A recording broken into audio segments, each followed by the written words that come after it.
मैं बुद्ध की मजबूरी समझकर परेशान होता हूँ कई बार, और मैं फिर सोचता हूँ काश यशोधरा जैसा व्यक्तित्व सबका होता। बुद्ध की रियल कहानी क्या है शायद किसी को नहीं पता। मैं जिस कहानी की बात कर रहा हूँ, मैथिली शरणगुप्त नाम के एक प्रसिद्ध कवि ने यशोधरा नाम के एक पुस्तक में यह कहानी लिखी है। भूमिका में जिक्र किया है कि बुद्ध बचपन से ही थोड़ा वैरागी किस्म के थे। उनकी कुंडली देखकर ज्योतिष ने बताया भी था। माता पिता बहुत परेशान थे। सिद्धोधन इनके पिता का नाम था। माता पिता ने बहुत कोशिश की कि बच्चे का मन विरक्त ना हो, अच्छा माहौल बनाया, सारी सुविधा दी। जैसे ही बुद्ध किशोर अवस्था में आए, दुनिया की सबसे खूबसूरत लड़की यशोधरा से उनकी शादी करवा दी। यशोधरा के पिता ने काफी एग्जाम लिए तब जाके शादी हुई। फिर शादी हुई तो बुद्ध भी ठीक था, रमे रहे उस जीवन में। बेटा हुआ उनका राहुल। अब बुद्ध का विरक्ति का भाव बढ़ता जा रहा था। 29 साल के उम्र के आसपास ऐसा हुआ कि उन्होंने एक मृत व्यक्ति को देख लिया, एक बूढ़े को देख लिया, एक भिखारी को देखा, एक बीमार को देखा। विरक्त हो गए और अब उनका मन हुआ घर छोड़ दे, ज्ञान की खोज में निकले।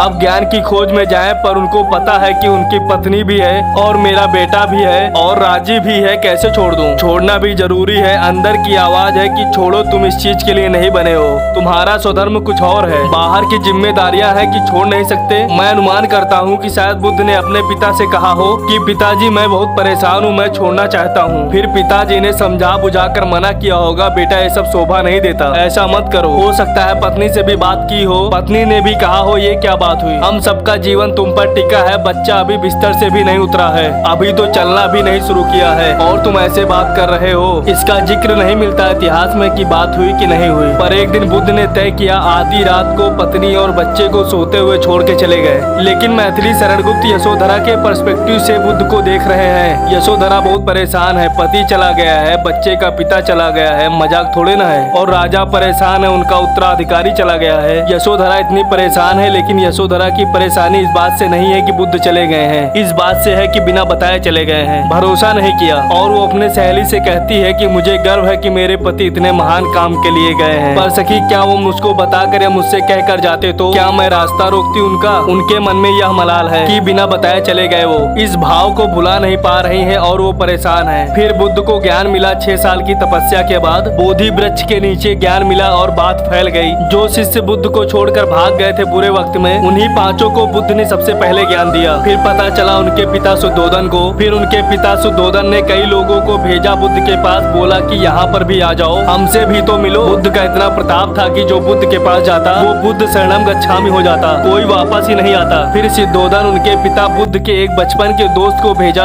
और यह कहा कि मैं जानता हूँ तुम वापस नहीं आओगे, पर प्रभावित होने से पहले बोल देना पापा याद कर रहे थे। तो वो गया, वादा निभाया और हो तो गया बुद्ध के संग में, पर वादा निभा दिया। तो बुद्ध ने कहा कि जरूर आऊंगा, पिताजी की आज्ञा है तो जरूर आऊंगा। बुद्ध पहुँचे अपने गाँव और वहाँ पर एक धर्मशाला में रुके। अब वहाँ हल्ला मच गया कि राजा का बेटा धर्मशाला में। बुद्ध ने कहा देखो मैं राजा का बेटा बन के नहीं आया हूँ, मैं बुद्ध बन के आया हूँ। और फिर सुबह उठ के भिक्षा मांगने लगे उस इलाके में, अपने पिता के ही राज्य में। पिता ने सर पीट लिया, भाई ये क्या कर रहा है? तब बुद्ध ने सूचना भिजवाई कि मैं बुद्ध हूँ, बेटा हूँ, संयोग से ठीक है, मैं आ रहा हूँ मिलने के लिए, पर मैं बुद्ध होकर आया हूँ। मेरी दिनचर्या है, नियम है कि मैं भिक्षा से ही जीवन जीता हूँ। पिता ने कहा ठीक है, अच्छा कोई बात नहीं। फिर बुद्ध गए पिता से मिलने, पिता से मिले, सबसे मिले भरी सभा में, लेकिन यशोधरा नहीं आई मिलने को, क्योंकि वो सब वो भूल नहीं पा रही थी। उसके मन में दर्द था कि वो छिप के क्यों गए, बता के जाता। बुद्ध ने पूछा पिता से यशोधरा कहाँ है? बोले कि वो कह रही है कि अगर बुद्ध मिलना चाहेंगे तो खुद ही आकर मिलेंगे, मैं क्यों जाऊँ? आत्मसम्मान भी तो कोई चीज है। बुद्ध मिलने गए। सोचिए एक कमरा में यशोधरा बैठी है और राहुल साथ में। अब राहुल थोड़ा बड़ा हो गया है, 6-7 साल का हो गया। बुद्ध गए हैं। अब आपके मन में आ रहा होगा कि बुद्ध वहाँ जाकर बोले होंगे सॉरी मैंने गलत किया, I hurt you, I really feel sorry. अरे बुद्ध है वो बुद्ध, वहाँ जाकर क्या बोल रहे हैं पता है? भिक्षाम देहि, भिक्षा दो। और यशोधरा कितनी महान महिला रही होंगी, उसने अपने बेटे का हाथ बाप के हाथ में दे दिया कि चलो तुमने आकर झुक के कुछ मांगा तो सही। उसकी जितनी ईगो थी, जितना अहंकार था, सब खत्म हो गया।